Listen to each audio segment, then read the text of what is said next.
अस्सलाम वालेकुम सत श्री अकाल तुसी देख रहे हो पंजाबी प्रचार टीवी और मैं हाँ तुहाडे नाल इरफान समोर। इस वेले पंजाबी प्रचार की टीम पहुंची है गुरुद्वारा सच्चा सौदा फारूकाबाद और इस टाइम मेरे नाल दो यात्री मौजूद ने जिहड़े इंडिया तो आए ने।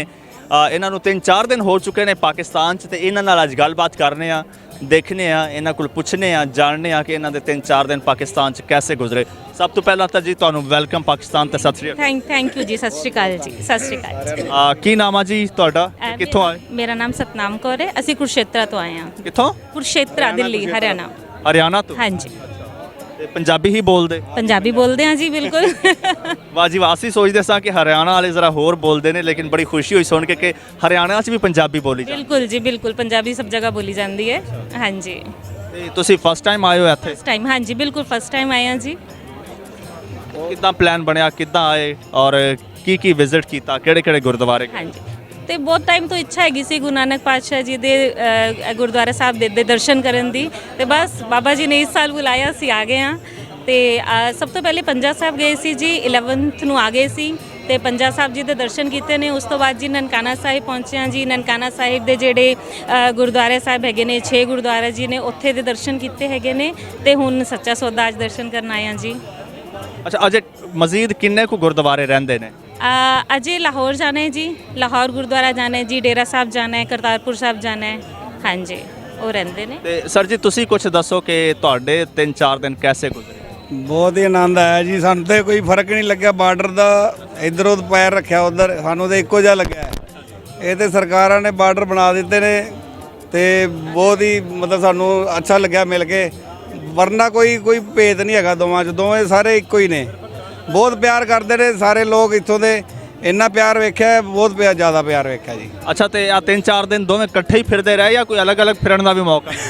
ਨਹੀਂ, ਸਾਡਾ ਗਰੁੱਪ ਹੈਗਾ ਜੀ, ਅਲੱਗ-ਅਲੱਗ ਵੀ ਘੁੰਮ ਲੈਂਦੇ ਆ, ਇਕੱਠੇ ਵੀ ਘੁੰਮ ਲੈਂਦੇ ਆ, ਕੋਈ ਉਹ ਨਹੀਂ ਹੈਗਾ ਵੀ। ਤੁਹਾਡਾ ਕੋਈ ਵੱਖਰਾ ਐਕਸਪੀਰੀਅੰਸ ਹੋਇਆ ਹੋਵੇ, ਕੋਈ ਲੋਕਾਂ ਨਾਲ ਮਿਲਣਾ ਜੁਲਣਾ, ਕਿਸੇ ਨਵੀਂ ਥਾਂ ਤੇ ਗਏ ਹੋਵੋ? ਨਵੀਂ ਥਾਂ ਤੇ ਬਾਜ਼ਾਰ ਘੁੰਮੇ ਸੀ ਜੀ, ਅਜੇ ਤੇ ਦੁਕਾਨਾਂ ਬੰਦ। ਕਿਹੜਾ ਬਾਜ਼ਾਰ? ਆਪਣਾ ਨਨਕਾਣਾ ਸਾਹਿਬ ਜਿਹੜਾ ਬਾਹਰ ਹੈਗਾ ਉੱਥੇ, ਪਰ ਬੰਦ ਕਰਾ ਦਿੰਦੇ ਨੇ ਮਿਲਟਰੀ ਵਾਲੇ। ਹਾਂਜੀ, ਉਹ ਬੰਦ ਕਰਾ ਦਿੰਦੇ ਨੇ, ਜ਼ਿਆਦਾ ਘੁੰਮਿਆ ਨਹੀਂ ਹੈਗਾ। ਹੁਣ ਬਾਜ਼ਾਰ ਜਾ ਕੇ ਵੇਖਾਂਗੇ, ਖੁੱਲ੍ਹਾ ਹੈ ਤੇ ਜ਼ਰੂਰ ਘੁੰਮਾਂਗੇ ਜੀ। ਜੁੰਮਾ ਮਾਰਕੀਟ। ਤੁਸੀਂ ਵੀ ਬਾਜ਼ਾਰ ਘੁੰਮਣ ਦਾ ਕੋਈ ਹੈ ਪ੍ਰੋਗਰਾਮ? ਬਿਲਕੁਲ ਹੈ ਜੀ, ਜ਼ਰੂਰ ਜਾਵਾਂਗੇ। ਲਾਹੌਰ ਮਾਰਕੀਟ ਜਾ, ਇਧਰ ਅਨਾਰਕਲੀ ਬਾਜ਼ਾਰ ਬੜਾ ਸੁਣਿਆ ਸੀ। ਹਾਂਜੀ, ਤੇ ਦੇਖਿਓ ਕੋਸ਼ਿਸ਼ ਕਰਾਂਗੇ ਅੱਜ ਸ਼ਾਮ ਨੂੰ ਅਨਾਰਕਲੀ ਬਾਜ਼ਾਰ ਘੁੰਮ ਕੇ ਆਵਾਂਗੇ। ਕੁਝ ਪਲਾਨ ਕਰਕੇ ਆਏ ਸੀ, ਕੋਈ ਸੋਚ ਕੇ ਆਏ ਸੀ ਕਿ ਪਾਕਿਸਤਾਨ 'ਚ ਕਿੱਥੇ ਜਾਣਾ ਵਾ ਜਾਂ ਕੀ ਹੋਏਗਾ, ਜਾਂ ਬਸ ਐਵੇਂ ਹੀ ਟੁਰ ਪਏ ਸੀ? ਨਹੀਂ ਹੈ, ਜੋ ਹੋਇਆ ਦੇਖਾਂਗੇ। ਨਹੀਂ, ਆਈਟਨਰੀ ਤੇ ਸਾਨੂੰ ਮਿਲੀ ਹੈ ਨਾ ਵੀ ਅਸੀਂ ਇੱਥੇ ਜਾਣਾ ਹੈ, ਅਸੀਂ ਆਪਣੇ ਆਪ ਨਹੀਂ ਜਾ ਸਕਦੇ। ਠੀਕ ਹੈ, ਤਾਂ ਜੋ ਆਈਟਨਰੀ ਦੇ ਅਕੋਰਡਿੰਗਲੀ ਅਸੀਂ ਵਿਜ਼ਿਟ ਕਰਨਾ ਹੈ ਹਰ ਗੁਰਦੁਆਰਾ ਸਾਹਿਬ ਨੂੰ।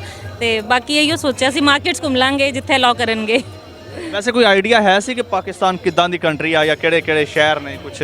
ਹਾਂ ਬਿਲਕੁਲ, ਆਈਡੀਆ ਤੇ ਹੈ ਹੀ ਹੈ, ਕੋਈ ਐਸਾ ਨਹੀਂ ਹੈ। ਹਾਂ, YouTube ਤੇ ਅਸੀਂ ਵੇਖੇ ਹੋਏ ਜੀ, ਤੁਹਾਡੇ ਇੱਥੇ ਹਿੱਲ ਸਟੇਸ਼ਨ ਬਹੁਤ ਸ਼ਾਨਦਾਰ ਨੇ। ਨੀਲਮ ਵੈਲੀ ਹੈਗਾ ਘੁੰਮਣ ਵਾਲਾ, ਇਸਲਾਮਾਬਾਦ ਹੈਗਾ, ਕਰਾਚੀ ਹੈਗਾ, ਬਹੁਤ ਵਧੀਆ ਸ਼ਹਿਰ ਨੇ। ਦਿਲ ਕਰਦਾ ਘੁੰਮਣ ਦਾ, ਫਿਰ ਕਦੀ ਮੌਕਾ ਮਿਲਿਆ ਤੇ ਟੂਰਿਸਟ ਵੀਜ਼ੇ ਤੇ ਆਵਾਂਗੇ, ਘੁੰਮਾਂਗੇ। ਅੱਛਾ, ਪਾਕਿਸਤਾਨ ਦਾ ਕਿਹੜਾ ਸ਼ਹਿਰ ਘੁੰਮਣ ਦਾ ਸਭ ਤੋਂ ਬਹੁਤਾ ਮਨ ਕਰਦਾ ਵਾ? ਇਸਲਾਮਾਬਾਦ, ਕਸ਼ਮੀਰ ਹੋ ਗਿਆ, ਹਾਂਜੀ, ਨੀਲਮ ਵੈਲੀ ਹੋ ਗਿਆ। ਹਾਂ, ਬੜਾ ਮਤਲਬ ਸਾਡਾ ਦਿਲ ਕਰਦਾ ਰਹਿੰਦਾ ਹੈ ਹਿੱਲੀ ਏਰੀਆ ਜਿੰਨਾ ਵੀ ਹੈ ਨਾ ਜੀ, ਸਾਰਾ ਐਕਸਪਲੋਰ ਕਰਨਾ। ਅੱਛਾ ਜੀ, ਤੁਸੀਂ ਜਿਸ ਤਰ੍ਹਾਂ ਗੱਲ ਕੀਤੀ ਸ਼ਾਪਿੰਗ ਦਾ ਔਰ ਸਪੈਸ਼ਲੀ ਅਨਾਰਕਲੀ ਵੀ ਤੁਹਾਡੇ ਮਾਈਂਡ 'ਚ ਹੈਗੀ ਏ, ਤਾਂ ਜ਼ਰੂਰ ਕੋਈ ਪਲਾਨ ਵੀ ਹੋਏਗਾ ਔਰ ਕੋਈ ਫਿਰ ਫਰਮਾਇਸ਼ਾਂ ਵੀ ਹੋਣਗੀਆਂ ਉੱਥੋਂ ਪਿੱਛੇ ਪਿੰਡ ਵਾਲੇ ਸ਼ਹਿਰ ਵਾਲਿਆਂ ਦੀਆਂ ਕਿ ਸਾਡੇ ਲਈ ਇਹ ਚੀਜ਼ ਲੈ ਕੇ ਆਇਓ ਜੇ। ਕੋਈ ਉੱਥੋਂ ਫਰਮਾਇਸ਼ ਹੈ ਸੀ ਕਿ ਇਹ ਚੀਜ਼ ਸਾਡੇ ਲਈ ਲਾਜ਼ਮੀ ਪਾਕਿਸਤਾਨ 'ਚੋਂ ਲੈ ਕੇ? ਬਿਲਕੁਲ ਹੈ ਜੀ, ਪਾਕਿਸਤਾਨੀ ਕਾਟਨ ਦੇ ਸੂਟਸ ਨੇ, ਬੜੇ ਫੇਮਸ ਨੇ ਸਾਡੇ। ਲੇਡੀਜ਼? ਹਾਂਜੀ, ਲੇਡੀਜ਼ ਜੈਂਟਸ ਕੁੜਤਾ ਪਜਾਮਾ ਜਿਹੜੇ ਕਾਟਨ ਦੇ। ਹਾਂਜੀ, ਤੇ ਅਸੀਂ ਸੋਚ ਹੀ ਰਹੇ ਸੀ ਵੀ ਹਾਂ ਕੁੜਤਾ ਪਜਾਮਾ ਲੈਣਾ ਹੈ, ਕਾਟਨ ਦੇ ਸੂਟਸ ਲੈਣੇ ਨੇ, ਜੁੱਤੀਆਂ ਲੈਣੀਆਂ ਨੇ, ਇੱਧਰ ਦੀ ਬੜੀ ਫੇਮਸ ਨੇ। ਹਾਂਜੀ, ਤੇ ਉਹੀ ਕੋਸ਼ਿਸ਼ ਹੈਗੀ ਹੈ ਕਿ ਜਾਵਾਂਗੇ ਮਾਰਕੀਟ ਤੇ ਸ਼ਾਪਿੰਗ ਤੇ ਕਰਨੀ ਹੈ।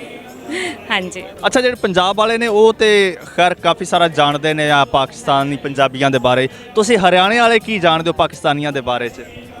ਪਾਕਿਸਤਾਨੀ ਤੇ ਸਾਨੂੰ ਅਸੀਂ ਬਾਕੀ ਇੰਟਰਨੈਟ ਤੇ ਵੇਖਦੇ ਰਹਿੰਦੇ ਆ, ਮਤਲਬ ਜਿਵੇਂ ਪੋਲਿਟਿਕਸ ਵਿੱਚ ਵਿਖਾਉਂਦੇ ਨੇ, ਕਾਫੀ ਕੁਝ ਗਲਤ ਵੀ ਵਿਖਾ ਛੱਡਦੇ ਨੇ। ਬਾਕੀ ਸਾਨੂੰ ਇੱਥੇ ਆ ਕੇ ਬਹੁਤ ਵਧੀਆ ਲੱਗਾ ਹੈ। ਸਾਨੂੰ ਕੋਈ ਮਤਲਬ ਫਰਕ ਨਹੀਂ ਲੱਗਾ ਹੈਗਾ। ਮਤਲਬ ਉਹ ਝੂਠ ਹੀ ਹੁੰਦਾ ਹੈ ਨਾ। ਕੋਈ ਫਰਕ ਨਹੀਂ ਹੈਗਾ, ਝੂਠ ਹੀ ਲੱਗਦਾ ਜੀ। ਹਾਂਜੀ ਹਾਂਜੀ, ਬਿਲਕੁਲ ਬਿਲਕੁਲ। ਅੱਛਾ, ਬਹੁਤ ਸਾਰੇ ਲੋਕੀ ਸੱਚ ਸਮਝ ਲੈਂਦੇ ਨੇ, ਉਹਨਾਂ ਨੂੰ ਕੀ ਮੈਸੇਜ ਦਵੋਗੇ? ਮੈਸੇਜ ਇਹੀ ਦੇਵਾਂਗੇ ਜੀ, ਆ ਕੇ ਵੇਖੋ, ਤੁਹਾਨੂੰ ਐਕਸਪਲੋਰ ਕਰੋਗੇ ਪਤਾ ਲੱਗੇਗਾ। ਐਵੇਂ ਘਰ ਬੈਠੇ ਬੈਠੇ ਕੁਝ ਨਹੀਂ ਪਤਾ ਲੱਗਦਾ। ਉਹ ਡਰਦੇ ਨੇ, ਆਉਂਦੇ ਨਹੀਂ। ਨਹੀਂ, ਆਉਣਾ ਚਾਹੀਦਾ, ਮੌਕਾ ਮਿਲੇ ਤਾਂ ਜ਼ਰੂਰ। ਕਹਿੰਦੇ ਨੇ ਪਾਕਿਸਤਾਨੀ ਪਤਾ ਨਹੀਂ ਖਾ ਜਾਣਗੇ। ਨਹੀਂ ਨਹੀਂ, ਐਸੀ ਕੋਈ ਗੱਲ ਨਹੀਂ ਹੈਗੀ। ਆਓ ਇੱਥੇ ਪਤਾ ਲੱਗੇਗਾ, ਆ ਕੇ ਐਕਸਪਲੋਰ ਕਰੋਗੇ ਪਾਕਿਸਤਾਨ ਨੂੰ ਤੇ। ਹਾਂਜੀ। ਅੱਛਾ, ਇੱਕ ਬੀਬੀ ਕਹਿ ਰਹੀ ਸੀ ਕਿ ਮੈਨੂੰ ਲੱਗਦਾ ਸੀ ਪਾਕਿਸਤਾਨੀ ਬੜੇ ਖਤਰਨਾਕ ਜਿਹੇ ਹੋਣਗੇ, ਤੁਹਾਨੂੰ ਵੀ ਇੰਜ ਦਾ ਕੁਝ ਲੱਗਦਾ? नहीं नहीं नहीं, ऐसा कुछ नहीं लगता। ਪਹਿਲਾਂ ਹੀ ਪਤਾ ਸੀ ਕਿ नहीं नहीं, ऐसा कुछ नहीं है। देखिए, चंगे बुरे लोग हर जगह होंगे हैं, ठीक है ना, वो तो हर जगह ही ने। हाँ जी, तो ऐसा कुछ नहीं, ऐसा कभी सोचा नहीं कि एवें दा होएगा, ठीक है ना। साडे ਵਾਰੀ ਆਏ ਨੇ ਇੱਥੇ, ਸਾਡੇ ਮਦਰ ਤੀਜੀ ਵਾਰੀ ਆਏ ਨੇ ਇੱਥੇ। ਉਹਨਾਂ ਨੇ ਸਾਨੂੰ ਦੱਸਿਆ ਸੀਗਾ ਵੀ ਲੋਕੋ ਉੱਥੋਂ ਦੇ ਲੋਕ ਬੜੇ ਪ੍ਰੇਮ ਨਾਲ ਮਿਲਦੇ ਨੇ, ਬੜੀ ਇੱਜ਼ਤ ਮਾਣ ਕਰਦੇ ਨੇ, ਤੇ ਉਵੇਂ ਦਾ ਹੀ ਲੱਗਿਆ ਸਾਨੂੰ ਮਿਲ ਕੇ। ਅੱਛਾ, ਤੁਹਾਨੂੰ ਦੂਜਿਆਂ ਨੇ ਦੱਸਿਆ ਸੀ, ਹੁਣ ਬਹੁਤ ਸਾਰੇ ਤੁਹਾਨੂੰ ਵੇਖ ਰਹੇ ਨੇ, ਉਹਨਾਂ ਨੂੰ ਹੁਣ ਤੁਸੀਂ ਦੱਸੋ। ਮੈਂ ਇਹੋ ਦੱਸਣਾ ਚਾਹੁੰਦਾ ਵੀ ਜਿਨ੍ਹਾਂ ਨੂੰ ਮੌਕਾ ਮਿਲੇ ਪਾਕਿਸਤਾਨ ਆਉਣ ਦਾ ਤੇ ਜ਼ਰੂਰ ਆਉਣ, ਇੱਥੋਂ ਦੇ ਲੋਕਾਂ ਨੂੰ ਮਿਲਣ, ਕਲਚਰ ਵੇਖਣ, ਉਹਨਾਂ ਨਾਲ ਆਪਣਾ ਵਿਚਾਰ ਵਟਾਂਦਰਾ ਕਰਨ। ਬਹੁਤ ਹੀ ਚੰਗੇ ਬੰਦੇ ਨੇ ਜੀ ਸਾਰੇ। ਬਹੁਤ ਸ਼ੁਕਰੀਆ ਜੀ, ਤੁਸੀਂ ਆਪਣੇ ਵਿਚਾਰ ਸਾਡੇ ਨਾਲ ਸਾਂਝੇ ਕੀਤੇ। ਵਿਊਅਰਸ, ਇਜਾਜ਼ਤ ਦਿਓ, ਰੱਬ ਰੱਖਾ।